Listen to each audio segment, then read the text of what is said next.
കർത്താവെ അനുഗ്രഹിക്കണേ. എല്ലാ വർഷവും ഇതുപോലെ നല്ല പണി തന്ന് കൈ നിറയെ പണവും തന്ന് സഹായിക്കണേ. ഈ പാവപ്പെട്ടവന് കാത്തോളണേ.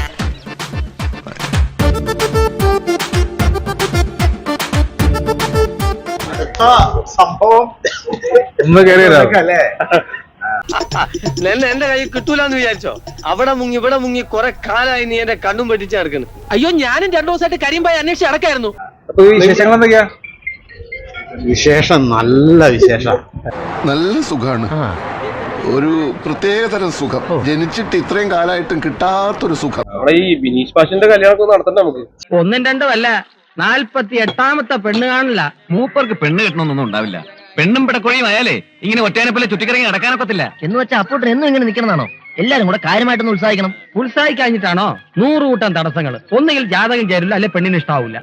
പിന്നെ കല്യാണമൊക്കെ എന്നൊക്കെ പറഞ്ഞ വീട് പണി കല്യാണം എന്നൊക്കെ പറഞ്ഞ ഒരു സമയത്ത് വന്ന് ചേരുന്നല്ലേ.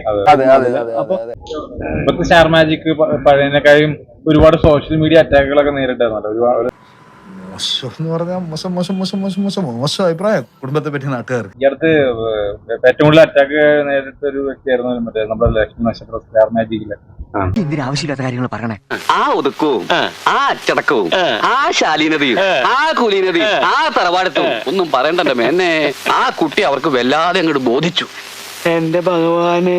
സുധിച്ചേട്ടന്റെ ഒരു പെർഫ്യൂം വിവാദത്തിൽ ഭയങ്കര രീതിയിൽ സൈബർ അറ്റാക്ക് നേരിട്ടുകൊണ്ടിരുന്ന ഒരു വ്യക്തിയായിരുന്നു. അപ്പൊ ഇതൊക്കെ കണ്ടിരുന്നു. അത് പെണ്ണുങ്ങൾക്ക് പറയാൻ പറ്റിയ പഴഞ്ചൊല്ലല്ല.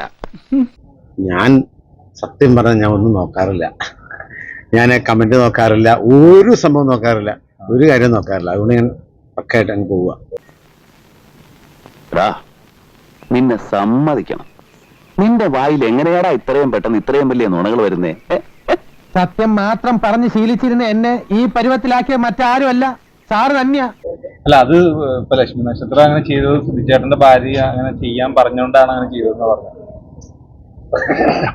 ശത്രുക്കളോടുള്ള സമീപനം എങ്ങനെയാവണം? ക്ഷമ, സമാധാനം. പക്ഷെ അത് അവരെ എങ്ങനെ അറിയിക്കും?